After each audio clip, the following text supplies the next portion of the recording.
Hello friends, welcome to RZD study club. एक बार दोबारा स्वागत है आपका हमारे इस प्यारे चैनल में। दोस्तों, जैसा पता है कि हम लोग अपना नया चैप्टर शुरू कर चुके थे धातु अधातु, और हम उसमें काफ़ी कुछ पढ़ चुके थे। मैंने आपको इससे पहले लेक्चर में धातु अधातुओं की भौतिक तथा रासायनिक जो उनकी गुण होते हैं, रासायनिक प्रॉपर्टी होती है, उसके बारे में बताया था, और सक्रियता श्रेणी के बारे में बताया था, उसको याद करने की ट्रिक, और उससे जो हमारे एप्लीकेशन सॉल्व होते हैं, जिससे हमने विस्थापन अभिक्रिया को बताया था कि विस्थापन अभिक्रिया में हम कैसे पता करते हैं। जो तत्व सक्रियता श्रेणी में ऊपर होगा वो अपने नीचे वाले तत्व को क्या करेगा, विस्थापित कर देगा, हटा देगा उस लवण में से, और वहाँ पे अपनी जगह ले लेगा। वो हमने देखा था सक्रियता श्रेणी में लास्ट वीडियो में। ठीक है, अगर आप नहीं देखिए तो वीडियो भी देख सकते हैं। ये हमारा तीसरा लेक्चर है। ठीक है, फोर्थ लेक्चर है ये। लेक्चर नंबर 4 है। हम इसमें क्या देखने वाले हैं? हम इसमें देखने वाले हैं, सबसे पहले तो मैं धातु में थोड़ा बहुत रिवाइज़ करने वाला था, ताकि आपको एक बार दोबारा से पता चल जाए, क्योंकि इस लेक्चर में हम उसी से रिलेटेड कुछ पढ़ने वाले हैं। ठीक है, तो धातु में बताया था कि धातु क्या होते हैं। धातु वो होते हैं जो धन आयन बनाते हैं। धातु वो होते हैं जो धन आयन बनाते हैं। धन आयन बनाते हैं मतलब मैंने क्या बताया था, यानी कि जो इलेक्ट्रॉन का त्याग करते हैं, यानी कि जो इलेक्ट्रॉन जिनके पास होता है उनको त्याग देते हैं, मतलब कि उधार देते हैं। वो क्या बुलाते हैं? उन्हें बोलते हैं हम धातु। ये धातु बोलता है। अधातु क्या करता है?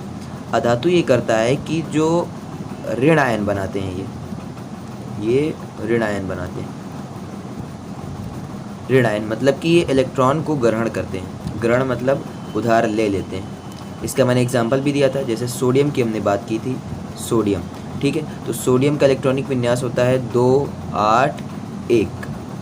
ठीक है, इसका परमाणु क्रमांक होता है 11, तो 11 होता है, तो इसका इलेक्ट्रॉनिक विन्यास होगा 2 8 1। ये आप क्लास 9th में पढ़ चुके हैं। अगर नहीं पढ़ा है तो मैं इसे बताऊंगा आगे, उससे आपको समझ में आ जाएगा। 2 8 1 है। ठीक है, तो अब जो ये एक इलेक्ट्रॉन है, इसके आखिरी कोश में, इसके बाह्य कक्ष में, वो क्या करेगा, इस इलेक्ट्रॉन को त्याग देगा। अब जब इस इलेक्ट्रॉन को त्याग देगा तो इसके ऊपर क्या आ जाएगा, Na+ पॉजिटिव, इसीलिए इसे क्या बोलते हैं, धातु। और जो अधातुएँ होती हैं, जैसे मैंने क्लोरीन के बारे में कहा था, तो क्लोरीन का परमाणु क्रमांक कितना होता है, 17।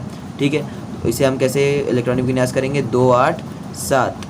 ठीक है, अब 2 8 7 होगा तो ये क्या करेगा, इसके पास 7 है, तो ये क्या करेगा, जो एक इलेक्ट्रॉन है वो ये ले लेगा, और ये क्या करते हैं, ये इलेक्ट्रॉन ग्रहण करके Cl- बना लेते हैं, और इसके पास क्या हो जाता है, 2 8 8 हो जाता है। ऐसा क्यों होता है, ये भी मैंने बताया था कि अपने 8 जो होते हैं, अपने कक्ष को पूरा करने के लिए ये समझिए तात्पर रहते हैं, इसीलिए हमेशा रहते हैं कि इनके जो कक्ष है वो पूरा हो जाए। ठीक है, इनके आखिरी कक्ष में या तो 8 हो, या तो 2 हो, या तो 18 हो।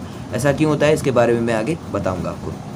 ठीक है, अब हम आज की टॉपिक को पढ़ते हैं। आज के हमारे टॉपिक जो है वो है धातुओं के साथ अधातुएं कैसे क्रिया करती हैं। इससे पहले हमने देखा था कि धातुएं और अधातुएं किस प्रकार क्रिया करती हैं, और रासायनिक गुण हमने देखे थे उसमें। तो हमने देखा था कि जल के साथ, भाप के साथ, ऑक्सीजन के साथ, कार्बन डाइऑक्साइड के साथ, अलग अलग के साथ क्रिया करे, वो क्या क्या पदार्थ हमें, क्या क्या प्रोडक्ट हमें मिलता है। ठीक है, वो हमने देखा था। अब यहाँ हम देखे थे कि धातुओं के साथ अधातुएं कैसे क्रिया करती हैं, मतलब कि कुछ धातुओं का एग्जाम्पल भी मैंने आपको दिया था, जैसे सोडियम का, मैग्नीशियम का, एल्युमिनियम का, कैल्शियम का। ठीक है, ये कुछ हमारी धातुएं थी। अधातुओं में मैंने बताया था आपका नाइट्रोजन, ऑक्सीजन, फ्लोरीन, क्लोरीन। ठीक है, ये सारे मैंने बताए थे आपको अधातुओं के बारे में। तो अब ये हो कि अगर ये जो धातुएं हैं वो अधातुओं के साथ क्रिया करें तो क्या बनाती हैं। तो जैसा कि मैंने अभी आपको बताया कि ये क्या होती हैं, इनके ऊपर प्लस चार्ज होता है। धातु यानी कि प्लस चार्ज, इनके ऊपर धन आयन होता है। क्यों? क्योंकि इलेक्ट्रॉन को त्यागती हैं। ऐसे आप याद रखेंगे, अगर कनेक्ट करके तो आपको याद रहेगा कि धातुएं पॉजिटिव होती हैं। क्यों होती हैं धन आयन? क्यों? क्योंकि इलेक्ट्रॉन त्यागती हैं। और अगर हम बात करें अधातुओं की, तो क्या होती है, ऋण आयन होती है। इसके ऊपर भी ऋण, इसके ऊपर भी ऋण, इसके ऊपर भी, इसके ऊपर ऋण आयन। अब इनके पास अलग अलग होता है। ये जितने इलेक्ट्रॉन त्यागते हैं ना, उतना ऋण चढ़ता जाएगा। जैसे कि मैंने भी बताया था कि सोडियम 1 इलेक्ट्रॉन को त्यागता है, तो इसके ऊपर 1 +1 है। मैग्नीशियम 2 इलेक्ट्रॉन को त्यागता है, तो इसके ऊपर +2। एल्युमिनियम 3 को देता है, तो +3। और कैल्शियम 2 को, तो +2 आ जाएगा। इसी तरह से यहाँ पे क्लोरीन क्या करता है, 1 को लेता है, तो उसके ऊपर -1। फ्लोरीन 1 को लेगा तो फिर -1। ये ऑक्सीजन 2 को लेता है तो -2। नाइट्रोजन 3 को लेगा तो -3।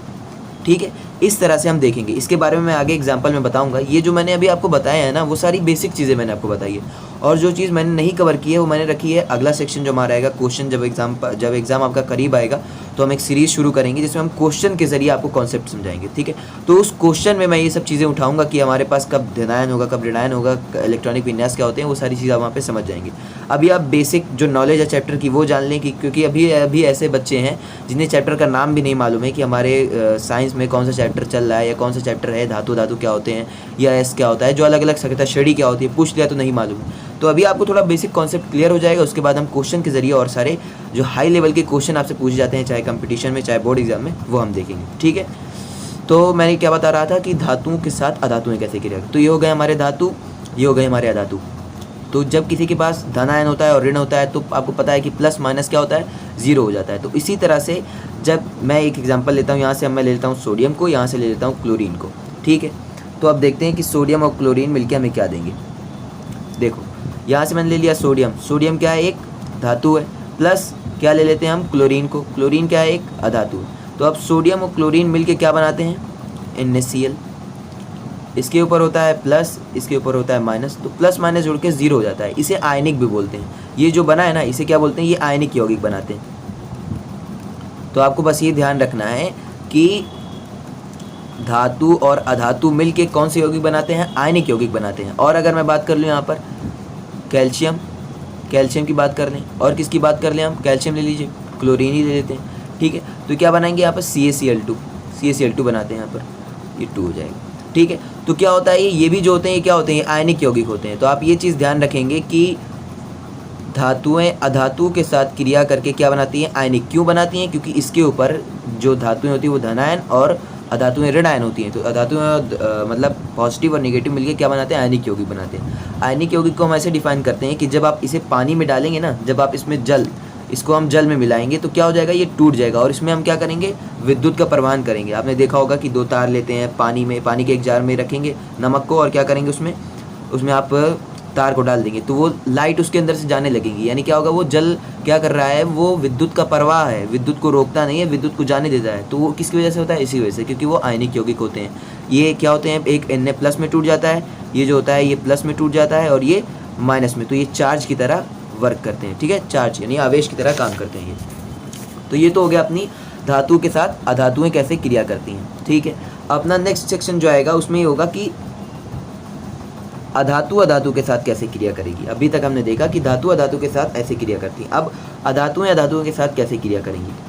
तो इसमें देखिए मैंने अधातु बताया, जैसे अधातु हाइड्रोजन है, क्लोरीन है, ऑक्सीजन है, नाइट्रोजन है और फ्लोरीन है। ये मैंने कुछ एग्जाम्पल्स दिए, वैसे बहुत सारी अधातुएं होती हैं, मैंने एग्जाम्पल दिए कुछ अधातु हैं। अगर इन दोनों को आपस में क्रिया करना है तो वो कैसे करेंगी, जैसे हमने बताया था कि Na है प्लस Cl है, ये क्या है, एक धातु है, ये एक धातु है और ये क्या है, एक अधातु है। तो ये धातु अधातु मिलके तो बना लेते हैं आयनिक यौगिक। आयनिक बंध द्वारा ये जुड़े कैसे होते हैं, ये आयनिक यौगिक बनाते हैं और ये आयनिक बंध द्वारा जुड़े होते हैं। यानी कि इसके बीच में कौन सा बंध होता है, आयनिक बंध। जब हम इसे पानी में डालेंगे टूट जाएंगे, यही होता है आयनिक बंध। ठीक है, तो ये क्या हो गया, NaCl हो गया। अगर हम बात करें यहाँ पर कि ये जो अधातुओं के साथ अधातुएं कैसे क्रिया करेंगी, तो ये है अपना एक H और H, ये क्या हो जाते हैं 2H। फिर ये क्या है Cl प्लस Cl क्या हो जाता है 2Cl।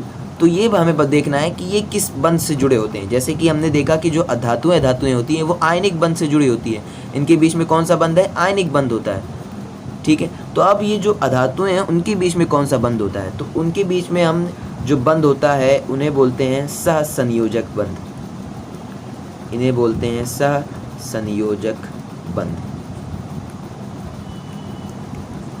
ठीक है, ये जो हमने यहाँ पे पीछे डिस्कस किया वहाँ पे आप लिख सकते हैं यहाँ पर कि ये जो हमने डिस्कस किया वो किसके अंडर आता है, सारा ये सारा अंडर आता है, एक सेकंड, ये सारा अंडर आता है आयनिक बंध के। किसके, आयनिक, वेट अ मिनट, ये आता है आयनिक बंध के अंदर आता है। ठीक है, आयनिक,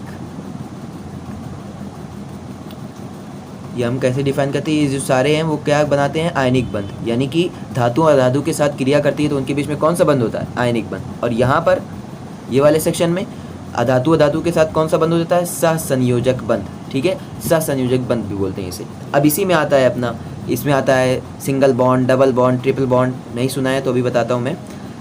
अब इसके 3 प्रकार होते हैं, सहसंयोजक बंध के भी 3 प्रकार होते हैं। सहसंयोजक बंध में एक होता है एकल, एक होता है द्वि, एक होता है तिर। मतलब एकल बंध, द्विबंध, तिर बंध, ये क्या होते हैं, जैसे कि अगर कोई हमारा अधातु है और अधातु के साथ एक बॉन्ड शेयर करता है, मतलब कि एक सहसंयोजक बंध है तो उसे एकल बोलेंगे, द्वि सहसंयोजक बंध है तो उसे द्वि बोलेंगे, और तिर है तो उसे तिर सहसंयोजक बंध बोलेंगे। ठीक है, इतना समझ में आया कि नहीं। पहले सेक्शन में हमने ये पढ़ा कि धातुएं अधातुओं के साथ आयनिक बंध बनाती हैं, और सेकंड में अधातुएं अधातुओं के साथ कौन सा बंध बनाती हैं? सहसंयोजक बंध। ठीक है, सहसंयोजक बंध बनाती हैं। ठीक है, सहसंयोजी है, सहसंयोजक बंध बनाते हैं। ठीक है, अब हम लोग देखते हैं नेक्स्ट सेक्शन में क्या है अपना। हाँ, अब हम लोग एकल बंध के बारे में पढ़ने वाले हैं। एकल बंध मैंने क्या बताया? एकल बंध मतलब ऐसे सहसंयोजी बंध, आप लिख लीजिए यहाँ पर, ऐसे सहसंयोजी बंध, ऐसे सहसंयोजी बंध, सहसंयोजी बंध के बारे में तो हम बात कर रहे हैं। ऐसे सहसंयोजी बंध जो एक, केवल एक, जो एक, ऐसे ले लो, केवल एक बंध बनाते हैं, केवल एक इलेक्ट्रॉन साझा, देखो लाइन मेरी नहीं सही है, फिर भी साझा करते हैं। अब इसके लिए समझना पड़ेगा। इसके लिए पहले देखो, पहले एक एग्जांपल से मैं समझाता हूँ, उसके बाद देखो। सबसे पहले तो तुम्हें थोड़ा सा आवर्त सारणी के बारे में पता होना चाहिए। आवर्त सारणी में होता है, एक होता है परमाणु भार। कोई भी तत्व होगा, मैंने बताया था तत्व होता है, यौगिक होता है, तो उसमें तत्व होते हैं। तत्व कितने होते हैं? धातु, अधातु और उपधातु। इस तरह से मैंने इस चैप्टर की शुरुआत की थी। अगर नहीं देखा है तो वहाँ से शुरू करो ताकि तुम्हें पूरा बेसिक समझ में आए, वरना कन्फ्यूजन बनी रहेगी। सबसे पहले हमने बात की थी तत्व। तत्व के बाद उसमें आता है धातु, अधातु। तो जो धातु होते हैं और अधातु होते हैं, इन सब का परमाणु क्रमांक होता है, परमाणु भार। परमाणु क्रमांक यानी वो किस नंबर पे आते हैं, आवर्त सारणी में किस नंबर पे आते हैं, उन्हें हम बोलते हैं परमाणु क्रमांक। और परमाणु भार वो होते हैं कि उनका भार कितना है, उस तरह से हम बताते हैं इसे। तो परमाणु क्रमांक जो होता है उसका होता है इलेक्ट्रॉनिक विन्यास, और इलेक्ट्रॉनिक विन्यास के जो आखिरी कक्ष में इलेक्ट्रॉन होता है, वो जो इलेक्ट्रॉन साझा करता है, वहाँ से हम लेके आते हैं एकल बंध। थोड़ा बड़ा हो गया लेकिन समझो। देखो मैंने बताया कि जैसे मैं लेता हूँ एक एग्जाम्पल सोडियम का, इसका क्रमांक, परमाणु क्रमांक होता है 11। ठीक है, अब ये कैसे होता है इसके बारे में मैं अगली वीडियो में बताऊंगा, उसे आपको याद करना होगा। ठीक है, इलेक्ट्रॉनिक विन्यास करेंगे हम इसका, तो होता है 2, 8, 1। ये ऐसे इस तरीके से होता है कि जो पहला है KLMN कक्षा होती है, ठीक है, क्लास होती है हर तरह से।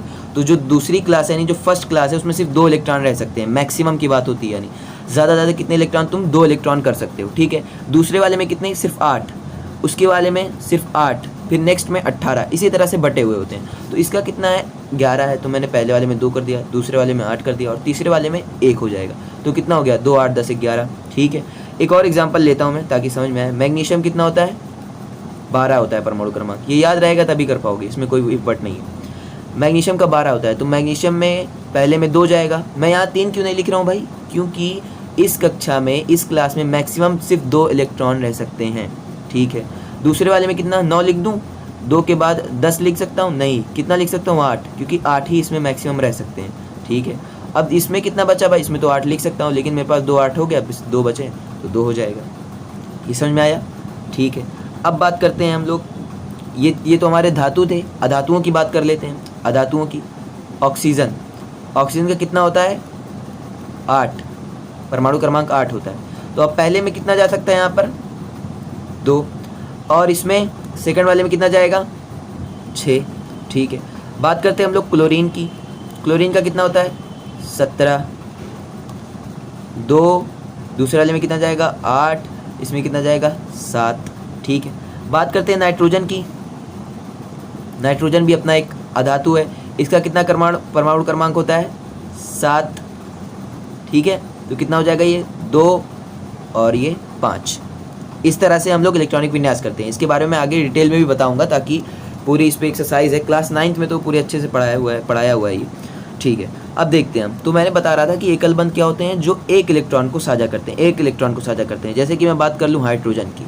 हाइड्रोजन का कितना होता है परमाणु क्रमांक? 1, तो इसमें इलेक्ट्रॉन भी कितना है? 1। अब जो इसके पास 1 है, इसके पास समझिए 1 इलेक्ट्रॉन है। अब मेरा दूसरा हाइड्रोजन है, उसके पास भी 1 इलेक्ट्रॉन है। तो ये क्या करते हैं? इलेक्ट्रॉन को साझा कर लेते हैं, ऐसे बॉन्ड बना लेते हैं। तो ये जो बॉन्ड बन के आता है ना, H, इसे ऐसे बताते हैं, ये होता है एकल बंध। समझ में आया? नहीं समझ में आया? देखो, जैसे क्लोरीन है, क्लोरीन के पास कितने इलेक्ट्रॉन है? आखिरी कक्ष में, मतलब आखिरी क्लास में कितने इलेक्ट्रॉन है? देखो 7। तो मैं यहाँ पे इसको 7 बनाता हूँ। 1, 2, 3, 4, 5, 6, 7। ये हो गए क्लोरीन के 1 इलेक्ट्रॉन। फिर हम क्या बात कर रहे हैं कि ये हम किसके बारे में बात कर रहे हैं? कि अधातुएं ही अधातुओं के साथ। तो एक अधातु तो ये है, और एक और है अपने पास क्लोरीन अधातु, उसके बारे में अगर बात करेंगे तो 1 2 3 4 5 6 7, ठीक है। अब देखो इसके पास 2 2 4 2 6, 2 2 4 2 6, ये क्या करेगा, ये इसके साथ जो बॉन्ड बनाएगा वही क्या होगा, एकल बॉन्ड, एकल बंध बोलते हैं, ठीक है, यानी कि सिंगल बॉन्ड बोलते हैं। यानी कि जो क्लोरीन के बीच में कौन सा है, ये एकल बंध है, एकल सहसंयोजी बंध है। ये क्यों है, क्योंकि ये एक इलेक्ट्रॉन को साझा करके बनाते हैं, यानी कि इसमें क्लोरीन का भी एक इलेक्ट्रॉन है और इस क्लोरीन का भी एक इलेक्ट्रॉन है, ठीक है। अब देख लो थोड़ा सा एक और एग्जांपल समझ लो। जैसे यहाँ पे ये क्यों एक इलेक्ट्रॉन के पीछे भाग रहे हैं, जैसे मैंने यहाँ क्लोरीन का एग्जांपल लिया, तो इसमें कितने आखिरी कक्ष में, क्योंकि क्लोरीन का होता है 17, उसके बाद करोगे तो आएगा 2 8 7, तो 2 4 6, एक यहाँ हो गया। एक और क्लोरीन लेते हैं हम लोग, 2 4 6। ये क्लास 9th में आपको इलेक्ट्रॉन बिंदु संरचना करके पढ़ाया जा चुका है, ठीक है। मैं यहाँ पे रिवाइज समझिए कर रहा हूँ। तो ये जो एक इलेक्ट्रॉन है ना, ये एक इलेक्ट्रॉन साझा करके यहाँ क्या बना लेते हैं, Cl, और ये कौन सा बंध कहलाता है, ये कहलाता है एकल बंध। ये ऐसा क्यों करते हैं, क्योंकि इन्हें अपनी कक्षा को पूर्ण करना है, मतलब कि ये स्टेबल नहीं रह पाते। इन्हें स्टेबल बनाने के लिए क्या करना पड़ता है, अपनी कक्षा को पूरा करना पड़ता है। वो कैसे पूरा करेंगे, जब इनके आखिरी कक्षा में कितने हो जाएं, 8 हो जाएं। जैसे कि पीछे देखो, यहाँ पे देखो किसी का भी पूरा है, इसमें 2 है 6 है, तो ये कितने की तलाश में होगा, ये चाहेगा कि मैं 8 तक पहुँच जाऊँ, तो ये किसी से 2 ले लेगा, ठीक है। ये 7 है तो ये चाहेगा कि 1 ले लूँ मैं किसी से, ठीक है। यहाँ 5 है, इन सब की कक्षा पूरी नहीं है, तो ये क्या करेगा, ये उनसे लेना चाहेगा। ये कितना चाहेगा कि मेरे पास 3 आ जाए, समझिए कि नहीं, ठीक है। नेक्स्ट बढ़ते हैं। ये देखो, तो हम बात कर रहे थे कि क्लोरीन के बीच में कौन सा होता है, एकल बंध होता है। उसी तरह से हाइड्रोजन भी, हाइड्रोजन का एक होता है, तो एक ये रहा, फिर हाइड्रोजन एक ये रहा, इन एक के बीच में हो जाएगा बंध, तो क्या बोला ये H, सिंगल बॉन्ड H, इसे बोलते हैं एकल बंध, ठीक है। समझ में आया। अब नेक्स्ट चलते हैं। नेक्स्ट क्या है अपना, द्विबंध। वही कॉन्सेप्ट लगाना है। अभी तक हम बात कर रहे थे कि वो संयोजी बंध जिनके बीच केवल एक इलेक्ट्रॉन साझा होता है उन्हें बोलते हैं एकल बंध। अब यहाँ पर होगा कि अगर किसी भी संयोजी बंध के बीच 2 इलेक्ट्रॉन साझा होता है, मतलब कितने इलेक्ट्रॉन शेयर करते हैं, ये 2 इलेक्ट्रॉन साझा करते हैं, तो क्या बोलते हैं हम उन्हें बोल देते हैं द्विबंध। जैसे कि मैंने बात की थी भी ऑक्सीजन की, ऑक्सीजन का परमाणु क्रमांक कितना है, 8, ठीक है। ये सब याद होना चाहिए, 8। अब इसका इलेक्ट्रॉनिक विन्यास करेंगे तो 2 और 6, कितना हो जाएगा, 2 और 6। इसे कितना चाहिए, 2 और इलेक्ट्रॉन चाहिए, ठीक है। तो ये क्या करेगा, तो ये यहाँ पे एक ऑक्सीजन आप लीजिए, इसके कितने आखिरी कक्ष में कितने इलेक्ट्रॉन, 6, तो 2 2 4 2 6, ठीक है। फिर मैं एक सेकंड कलर चेंज कर लेता हूँ ताकि कन्फ्यूजन ना हो। अब मैं लेता हूँ दूसरा ऑक्सीजन, क्योंकि ये क्या कर रहे हैं, ये भी अधातु है, ये भी अधातु। हम पढ़ क्या रहे हैं कि अधातुओं की अधातुओं के साथ क्रिया। तो ये देखो, इसके भी 6 होंगे भाई, क्योंकि ऑक्सीजन के कितने होते हैं, 8 होता है परमाणु क्रमांक, उसका इलेक्ट्रॉनिक विन्यास होता है 2,6। तो यहाँ पे भी 2 2 4 2 6, 2 2 4 2 6। अब इनके बीच में देखिए, अगर ये चाहे तो ये ऐसे, और एक सेकंड, ठीक है, और ये करते हैं हम ऐसे। देखो अब मैं गिनना शुरू करता हूँ। मैं इस ब्लैक वाले ऑक्सीजन की गिनता हूँ कितने इलेक्ट्रॉन हुए। देखिए जो मैंने गोला बनाया है, जो मैंने सर्कल लिया, उसमें कितने इलेक्ट्रॉन आ रहे हैं, तो 1 2 3 4 5 6, और इसके भी 7 8, तो इसके कितने इलेक्ट्रॉन आए, 2। इस ऑरेंज वाले में देखिए तो 1 2 3 4 5 6 7 8, ठीक है। तो यहाँ पर ऑक्सीजन ने कितने इलेक्ट्रॉन, इस ऑक्सीजन के कितने इलेक्ट्रॉन है, 2, इस ऑक्सीजन के 2, तो यहाँ पे कितने बॉन्ड हो जाएंगे, 2 हो जाएंगे। समझ में आया कि नहीं। द्विबंध यानी कि जो 2 इलेक्ट्रॉन अपने साझा करेंगे तो वो क्या कहलाएगा, द्विबंध कहलाएगा, ठीक है। सिंगल में क्या था, जो एक इलेक्ट्रॉन को साझा करते थे, ठीक है। इस तरह से इसके भी 8, इसके भी कक्षा में 8 हो गए, इसके भी कक्षा में 8 हो गए, ठीक है। तो इस तरह से ये लोग क्या करते हैं, बॉन्ड अपने इलेक्ट्रॉन शेयर करके स्टेबल हो जाते हैं, बॉन्ड बना लेते हैं, और वो कौन सा बॉन्ड, सहसंयोजी बंध कहलाते हैं। और ऑक्सीजन के बीच में कौन सा बंध है, द्विबंध, द्विसहसंयोजी बंध बोलते हैं, डबल बॉन्ड बोलते हैं, ठीक है। नेक्स्ट देखते हैं त्रिबंध के बारे में भाई, यानी कि क्या बोलते हैं इसे, single bond, double bond, triple bond. अब ट्रिपल बॉन्ड के बारे में क्या कहानी, उसी तरह से अभी तक हमने देखा था सिंगल बॉन्ड में कि हमारे पास क्या थी, जो सिंगल इलेक्ट्रॉन यानी केवल एक इलेक्ट्रॉन को साझा करते थे, डबल बॉन्ड में 2 इलेक्ट्रॉन को साझा करते थे। उसी तरह से त्रिबंध में 3 इलेक्ट्रॉन को साझा करेंगे, ठीक है। कितने इलेक्ट्रॉन को साझा करेंगे, 3 इलेक्ट्रॉन को ये साझा करते हैं। तो हम क्या बोलते हैं कि ये कौन सा बंध बना रहे हैं, 3 बंध बना रहे हैं, जिसका एक एग्जांपल मैंने नाइट्रोजन लिया था। अब नाइट्रोजन क्या है, नाइट्रोजन के कितने होते हैं परमाणु क्रमांक, 7। इसका इलेक्ट्रॉनिक विन्यास करोगे तो क्या आएगा, 2,5, अब इसमें 5 है इसके आखिरी कक्षा में। चलो इसका इलेक्ट्रॉन बिंदु संरचना बनाते हैं। लेते हैं भाई सबसे पहले नाइट्रोजन। इसमें कितने हैं? 5। तो 1 2 3 4 और 5। दूसरा एक नाइट्रोजन लेते हैं, क्योंकि हमें 2 नाइट्रोजन में दोनों के बीच में कौन सा बॉन्ड बन रहा है? हमने लिया एक और नाइट्रोजन, यहाँ ले लिया 1 2 3 4, ये हो गया 5। ठीक है, अब मैं क्या करता हूँ, अब मैं देखता हूँ कि क्या ये एक एक इलेक्ट्रॉन साझा करके बना पाएंगे। कितने इलेक्ट्रॉन साझा करके ये बना पाएंगे बॉन्ड? देखो 1 2 3 4 5। अगर ये इसका 3 ले ले, ये इसका 3 ले ले, तो बॉन्ड बना पाएगा कि नहीं? हाँ बना पाएगा। तो रुक जाओ, मैं इसे और सही तरीके से बना देता हूँ। कैसे बनाते हैं देखिए, इसका मैं सर्कल लेता हूँ, इसके 5 है,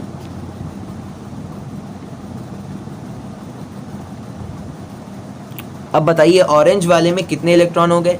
1 2 3 4 5 6 7 8। ये चीज़ ध्यान रखना है आपको।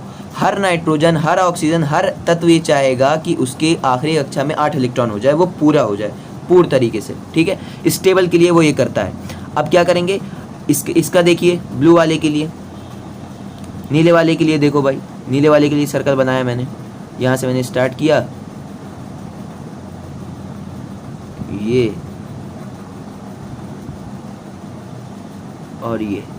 अब नीले वाले के इलेक्ट्रॉन गिनो, 1 2 3 4 5, और ये भी आ गए 6 7 8। 3 इसके भी हो गए और 3 इसके भी हो गए, यानी कि नाइट्रोजन और नाइट्रोजन ने कितने इलेक्ट्रॉन शेयर किए? 3 इलेक्ट्रॉन शेयर किए। तो जितने इलेक्ट्रॉन शेयर करेंगे उतने ही तत्व के बॉन्ड बनते जाएंगे। समझे कि नहीं? पिछले वाले में हमने देखा कि उसने सिर्फ 1 इलेक्ट्रॉन साझा किया था तो एकल बंध बना, 2 इलेक्ट्रॉन साझा किया तो डबल बॉन्ड, और 3 इलेक्ट्रॉन साझा किया तो क्या बन रहे हैं? ट्रिपल बॉन्ड बन रहे हैं। क्लियर है? बहुत आसान है, इजी है। जितने इलेक्ट्रॉन ये साझा कर रहे हैं उतने ही बॉन्ड आपको मिल जाएंगे यहाँ पर। क्लियर है? यही चीज़ हम आज देखने वाले थे। आज हमने क्या पढ़ा? धातु धातुओं के बीच में कि धातु अधातु आयनिक बंध बनाते हैं और अधातु अधातु सहसंयोजक बंध बनाते हैं। वो 3 प्रकार के होते हैं। पहला एकल बंध, दूसरा द्विबंध, तीसरा ट्रिपल यानी ट्रिपल त्रिबंध बोलते हैं। ठीक है, पहले वाले में क्या था कि वो 1 इलेक्ट्रॉन साझा करते हैं, दूसरे वाले में 2 इलेक्ट्रॉन साझा करते हैं और तीसरे में 3 इलेक्ट्रॉन साझा करते हैं। ठीक है, आगे जब चौथा चैप्टर पढ़ना है तो हमें इसके बारे में पूरी डिटेल में पढ़ना है कि ये कब टूटते हैं, कब बनते हैं, उसके बारे में। ठीक है, तो आज के लिए इतना ही रखते हैं। अब नेक्स्ट वीडियो जो अपनी आएगी उसमें हम अयस्क वगैरह के बारे में पढ़ेंगे, धातु का निष्कर्षण वगैरह के बारे में पढ़ेंगे। ठीक है, थैंक यू।